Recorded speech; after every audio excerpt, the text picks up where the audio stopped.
Ya, anak-anak, bagaimana kabar kalian hari ini? Alhamdulillah, luar biasa. Oke.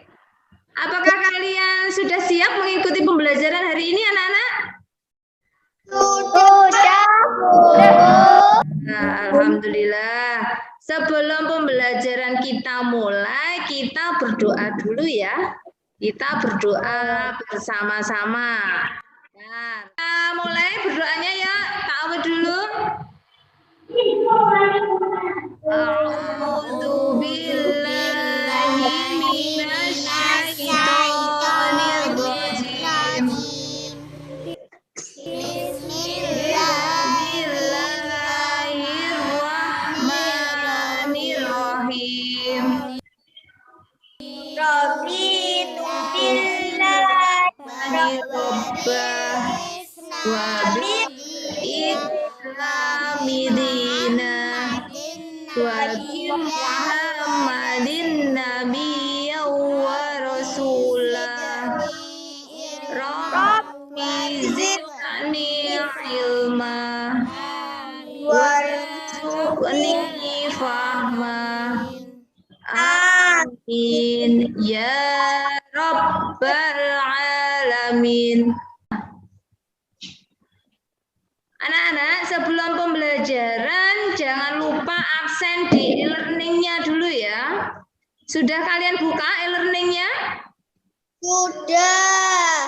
Oke, kalau sudah buka kelas tematiknya, kemudian klik absen. Oke, sudah semuanya sudah diklik absennya? Sudah. Sudah. Oke, anak-anak, sekarang itu bulan apa ya sekarang ini? Agustus.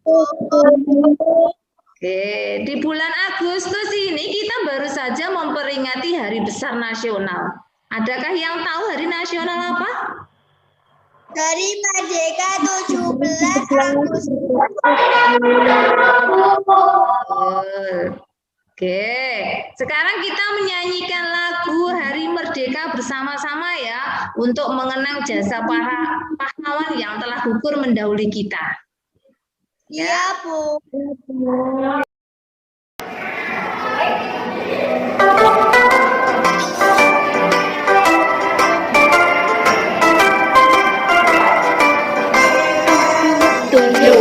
Agustus tahun 45, itulah hari kemerdekaan kita. Hari merdeka, nusa dan bangsa, hari lahirnya bangsa Indonesia. Merdeka, sekali merdeka tetap merdeka, selama hayat masih dikandung badan. Kita tetap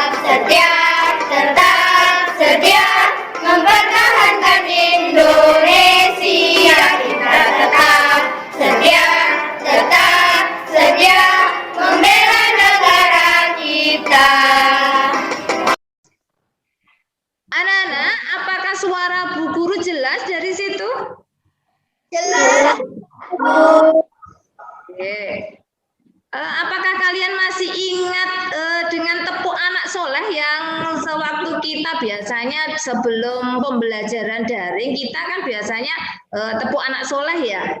Masih ingat enggak itu? Oke, kita sama-sama ya. Coba saya pandu dari sini, nanti yang keras biar semangat. Tepuknya ini ya, kelihatan ya sampai di kamera ya. Coba, tepuk anak soleh.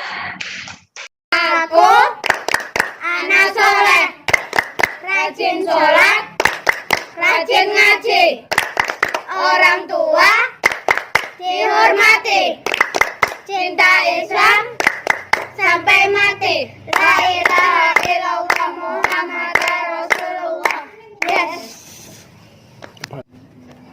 Oke, anak-anak, untuk pembelajaran hari ini kita nanti akan mempelajari tema 1 yaitu indahnya kebersamaan, subtema 1 keberagaman budaya bangsaku, pembelajaran yang kedua. tujuan pembelajaran kita hari ini nanti adalah supaya anak-anak yang pertama mampu menjelaskan makna persatuan dan kesatuan dalam keberagaman dengan lengkap dan mampu memberikan contoh-contoh sikap persatuan dan kesatuan dalam kehidupan sehari-hari. Yang kedua adalah mengidentifikasi dan membuat laporan sifat-sifat bunyi merambat secara lisan dengan lengkap. Yang ketiga adalah mengidentifikasi dan mempresentasikan gagasan pokok dan gagasan pendukung suatu paragraf dari teks visual dengan mandiri. Untuk materi hari ini, link sudah saya share di bahan ajar di e-learning. Nah, sekarang kalian bisa klik bahan ajarnya dan perhatikan video tersebut. Kasih waktu 10 menit untuk memahaminya ya. Assalamualaikum warahmatullahi wabarakatuh. Anak-anak, bagaimana kabarnya kalian hari ini? Semoga semuanya dalam keadaan sehat walafiat dan selalu dalam lindungan Allah Subhanahu wa taala. Untuk pertemuan kali ini kita akan membahas tema 1 yaitu indahnya kebersamaan, subtema 1 keberagaman budaya bangsaku, pembelajaran yang kedua.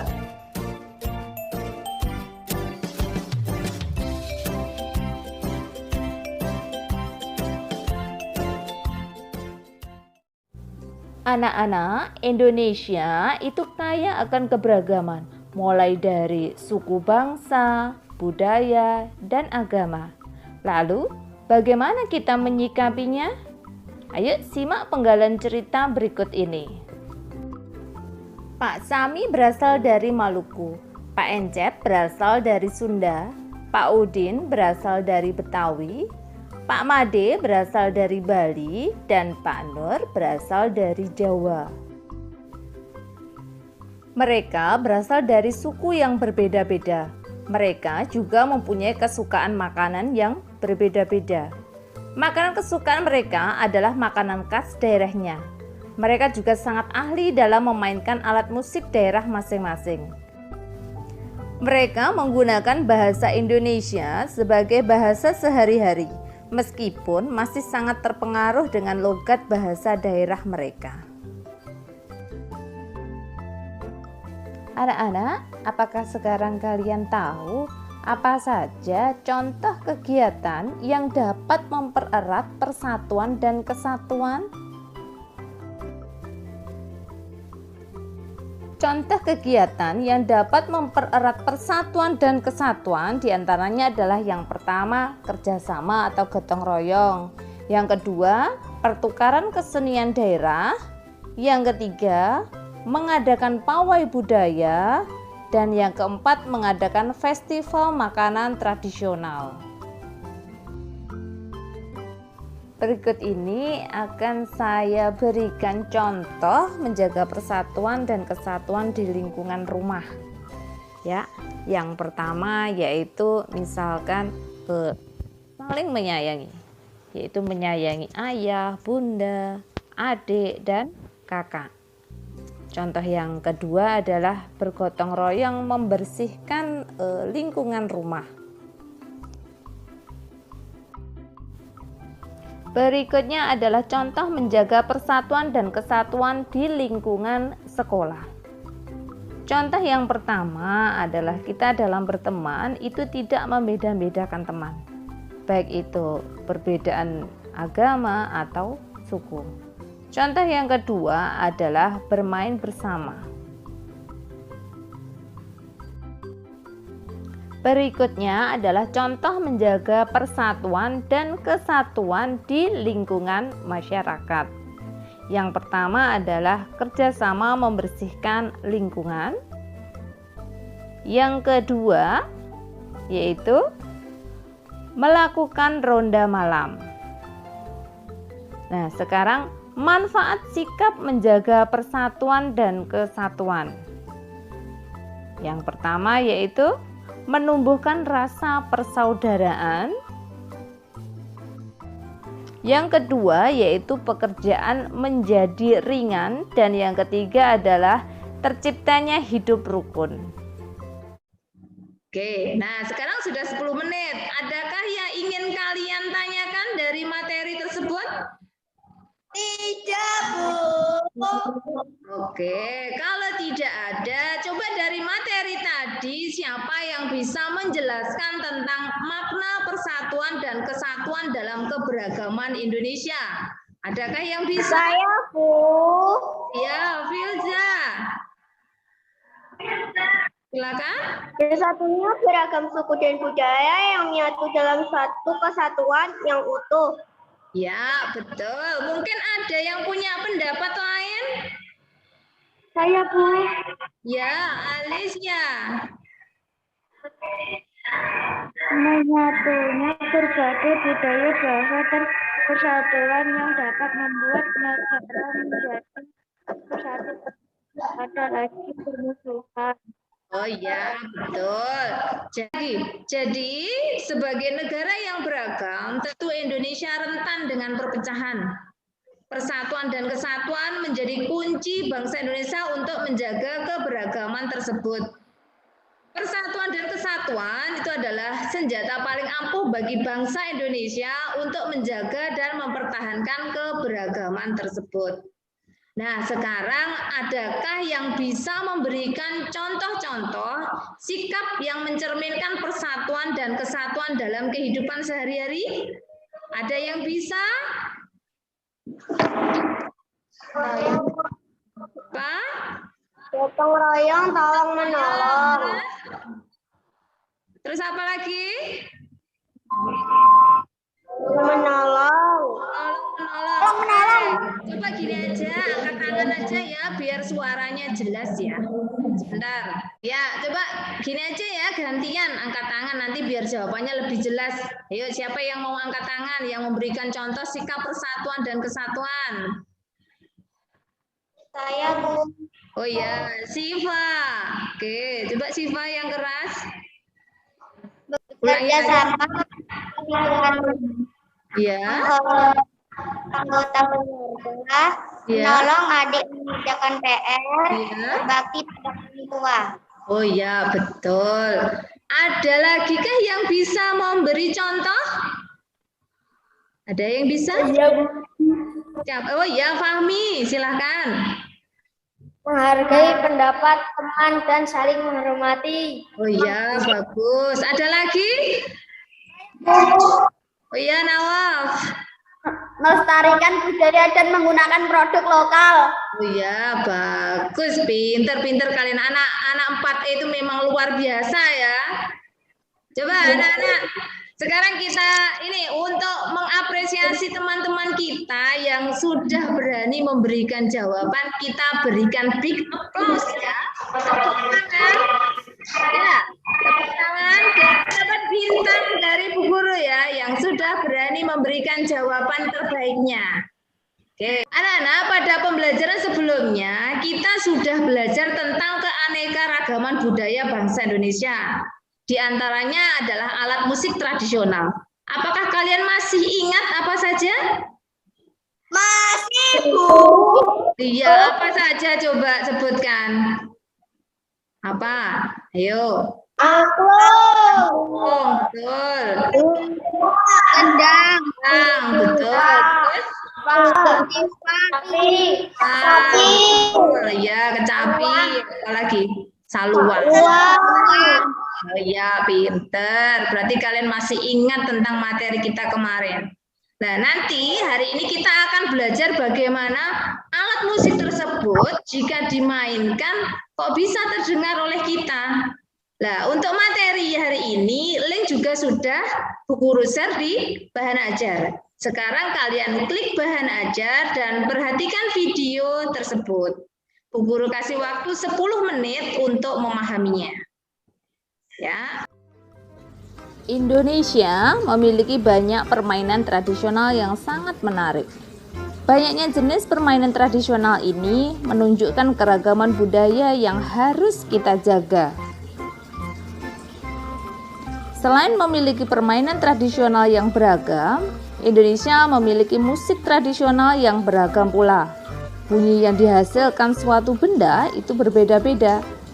Pada materi sebelumnya, kita juga sudah pernah belajar tentang alat musik tradisional seperti angklung, tifa, kendang. Demikian pula dengan bunyi-bunyi yang dihasilkan oleh alat musik tradisional tersebut juga berbeda. Bagaimana bunyi tersebut bisa sampai ke telinga kita? Pernahkah kalian terfikirkan bagaimana bunyi tersebut bisa terdengar oleh telinga kita? Untuk kali ini akan saya jelaskan dengan 3 percobaan. Nanti bisa kalian coba di rumah ya bersama ayah dan bunda.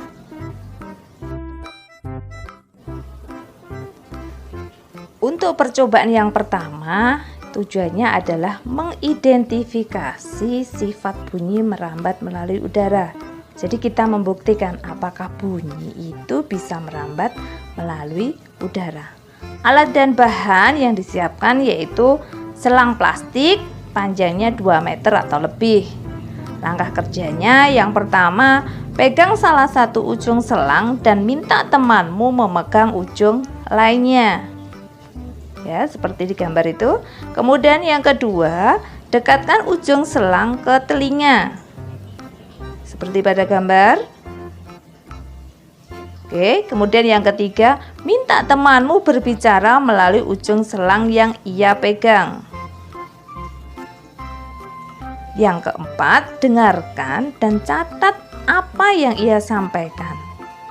Jadi, kamu mendengarkan apa yang diucapkan temanmu.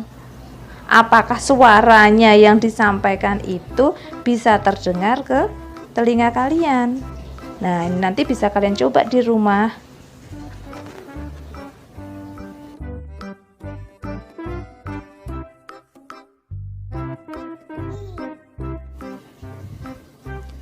Percobaan yang kedua yaitu tujuannya mengidentifikasi sifat bunyi apakah bisa merambat melalui benda padat.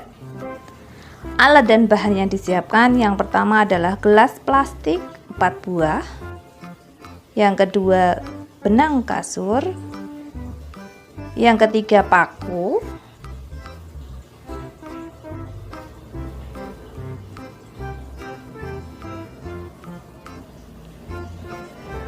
Untuk langkah kerjanya yang pertama adalah buatlah satu lubang kecil dengan ujung paku di tengah dasar gelas plastik. Kalian bisa minta tolong ke ayah dan bunda ya. Untuk langkah kedua, potong tali kasur sepanjang 2-3 meter. Kemudian yang ketiga, masukkan benang ke dalam gelas plastik melalui lubang kecil tersebut. Dan yang keempat, buatlah simpul agar tali tersebut tidak lepas. Kemudian berbicaralah dengan temanmu melalui telepon gelas plastik tersebut. Nah, nanti bisa kalian coba ya. Jadi yang satu berbicara berarti gelasnya didekatkan mulut. Dan jika yang mendengar berarti gelasnya diletakkan di dekat telinga. Itu bisa kalian coba nanti di rumah.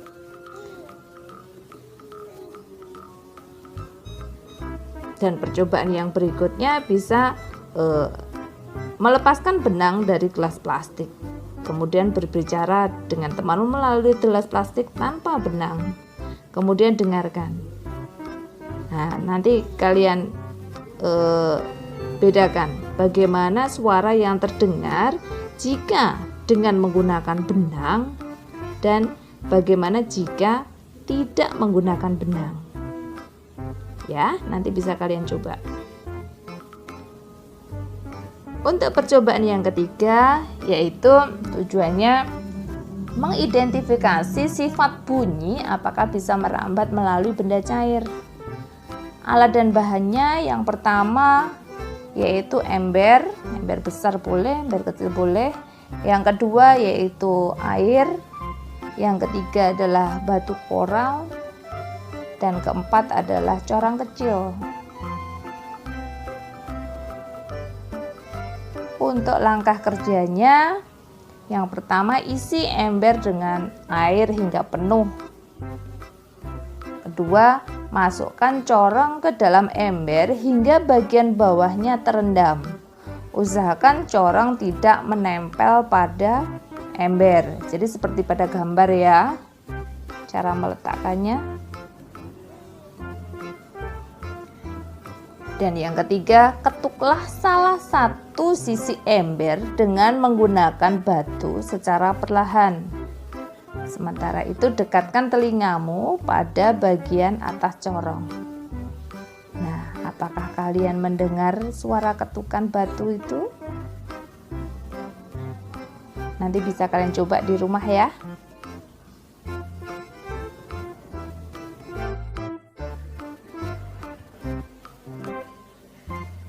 Dari 3 percobaan tadi dapat kita catat bahwa sifat bunyi merambat itu yang pertama adalah bunyi merupakan gelombang yang perambatan arahnya sejajar dengan arah getarnya.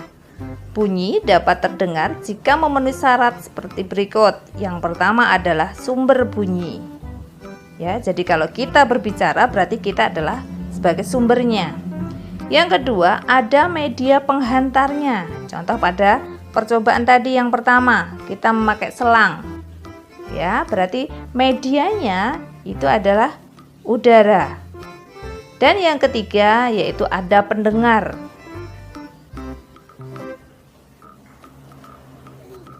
Yang kedua, bunyi yang berasal dari sumber bunyi sampai kepada pendengar dengan cara merambat.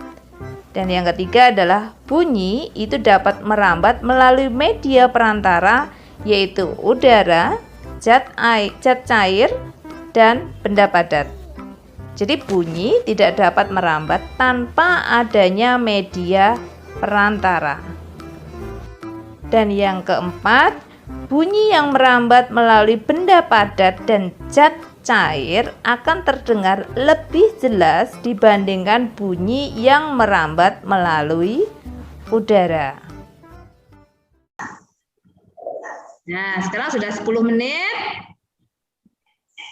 Dari video percobaan tadi, apa yang bisa kalian identifikasi atau kalian ketahui dari sifat bunyi merambat?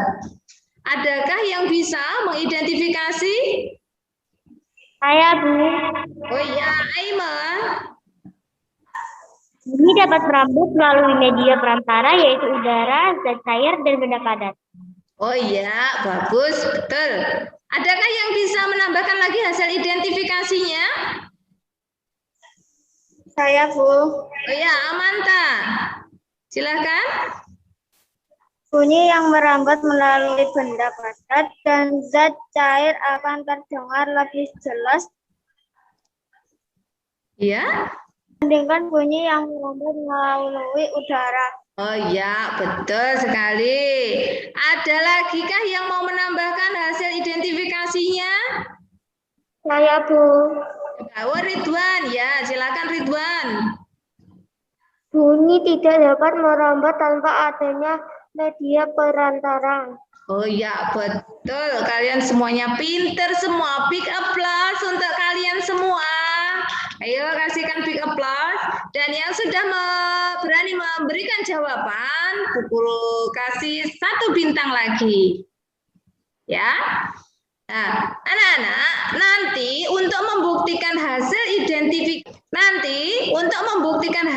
identifikasi kita hari ini di rumah, kalian bisa mencoba percobaan tersebut ya, seperti di video tadi bersama ayah dan bunda. Nanti hasil dari percobaan itu kalian tulis dan jangan lupa direkam, kemudian dikirim ke e-learning. Ya, oke. Sekarang kita lanjutkan melihat video dan teks berikut. Untuk video dan teks yang berikut juga sudah saya share di bahan ajar. Nah, kalian klik dan kalian perhatikan. Pada pembelajaran sebelumnya, kamu sudah membaca cerita tentang siap menghadapi musim hujan. Bacalah sekali lagi cerita tersebut dan tulislah gagasan pokok dan gagasan pendukungnya.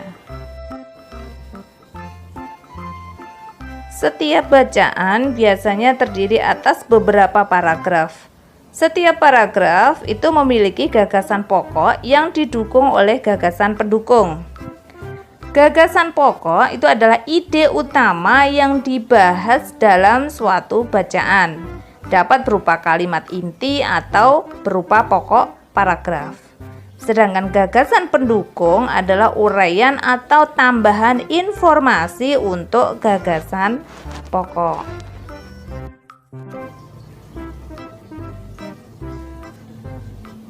Sekarang kita perhatikan lagi bacaan siap menghadapi musim hujan yang sudah kita bahas di pembelajaran sebelumnya ya.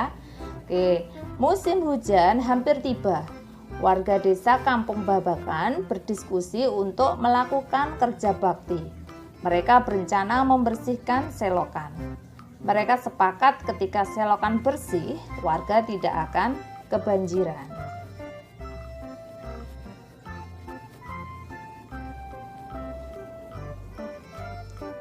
Pagi itu, semua warga terlihat sangat bersemangat membersihkan selokan. Pak Sami dan Pak Udin sibuk mengambil sampah yang ada di dalam selokan. Pak Made dan Pak Udin memastikan saluran selokan lancar. Pak Nur mengambil sampah-sampah dan meletakkannya di gerobak sampah. Setelah acara kerja bakti selesai, warga berkumpul untuk menikmati teh hangat dan pisang goreng. Makanan tersebut dimasak oleh warga ibu-ibu. Mereka senang karena selokan desa sudah bersih. Kini mereka siap menghadapi musim hujan.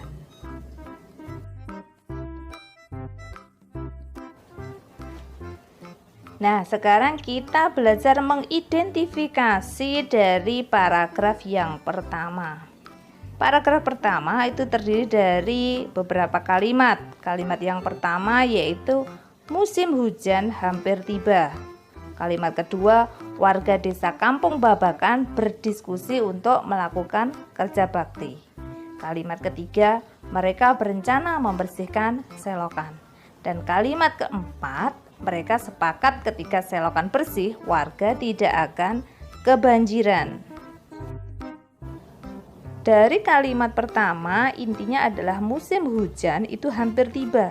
Dan kalimat kedua itu menjelaskan bahwa karena musim hujan akan tiba, warga desa akan melakukan kerja bakti. Jadi di sini ini kalimat pertama itu adalah merupakan gagasan pokoknya.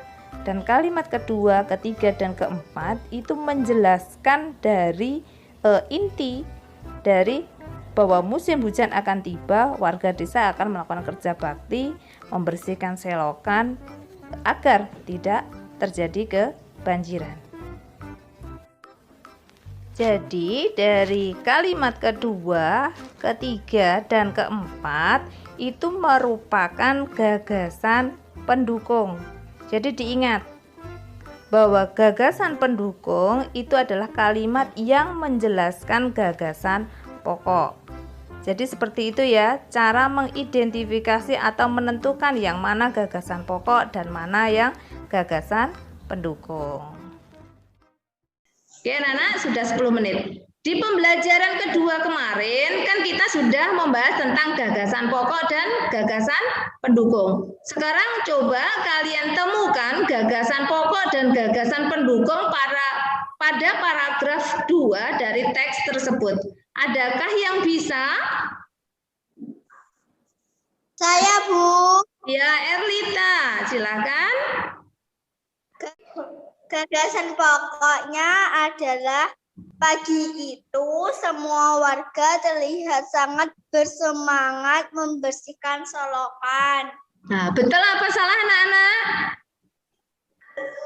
Betul. Oke. Sekarang untuk gagasan pendukungnya, adakah yang tahu? Saya, Bu. Ya, Najwa. Gagasan pendukung adalah Pak Sami dan Pak Udin sibuk mengambil sampah yang ada di dalam selokan. Pak Made dan Pak Udin memastikan saluran selokan lancar. Pak Nur mengambil sampah dan meletakkannya di gerobak sampah. Oh iya, betul. Sekarang perhatikan paragraf yang ketiga. Coba tentukan mana gagasan pokoknya. Adakah yang tahu? Adakah yang tahu ini? Saya, Bu. Oke, coba angkat tangan. Siapa? Fahmi. Oh iya, Fahmi silakan. Gagasan pokoknya adalah? Dan pokoknya adalah kini mereka siap menghadapi musim hujan. Oh iya, apakah betul anak-anak jawaban Fahmi? Betul. Oke, lalu gagasan pendukungnya.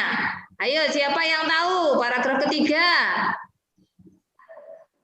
Siapa yang tahu? Angkat tangan. Siapa? Filza. Saya, Bu. Ya, Filza, silakan. Gagasan pendukung setelah acara kerja bakti selesai, warga berkumpul untuk menikmati teh hangat dan pisang goreng. Makanan tersebut dimasak oleh warga ibu-ibu. Mereka senang karena selokan desa sudah bersih. Oke, ya. Untuk anak-anak hari ini memang luar biasa. Big applause untuk semuanya. Semuanya udah betul dan memberikan jawaban terbaiknya. Saya Bu Guru kasih 1 bintang lagi untuk yang sudah berani mempresentasikan hasil jawabannya. Ya, anak-anak, untuk materi hari ini yang sudah kita pelajari dapat kita simpulkan apa? Yang pertama adalah makna, bahwa makna persatuan dan kesatuan dalam keragaman adalah apa tadi?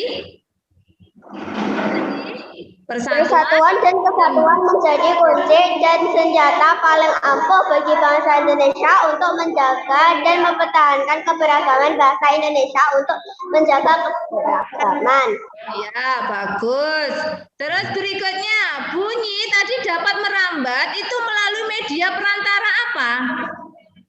Udara, Zat cair, padan, zat padan. dan benda padan. Betul. Terus bunyi tadi apa? Tidak dapat merambat Tanpa adanya media perantara. tanpa adanya media perantara. Betul. Terus kemudian tadi bunyi itu dapat terdengar jika apa, anak-anak? Yang pertama tadi ada apanya? Ada sumber bunyi. Ada media pengantar dan ada pendengar. Yang ketiga ada pendengar. Betul. Berikutnya tadi anak-anak gagasan pokok. Nah, gagasan pokok tadi apa? Gagasan pokok tadi. Isi atau inti paragraf. Nah, betul. Pintar. Terus gagasan pendukung tadi apa? Uraian atau tambahan informasi untuk gagasan pokok. Iya, bagus. Pintar semua. Berarti kalian sudah memahami materi hari ini. Anak-anak, untuk latihan di rumah, nanti link live worksheet-nya sudah saya share di e-learning ya. Latihan soal itu nanti bisa kalian kerjakan di rumah. Dan jangan lupa kalau sudah selesai nanti dikirim ke e-learning juga. Oke anak-anak, untuk pembelajaran ini sebelum saya akhiri, apakah ada yang ingin ditanyakan? Oke, kalau tidak ada pertanyaan berarti kita kita akhiri pembelajaran hari ini dengan bacaan hamdalah bersama-sama. Ayo.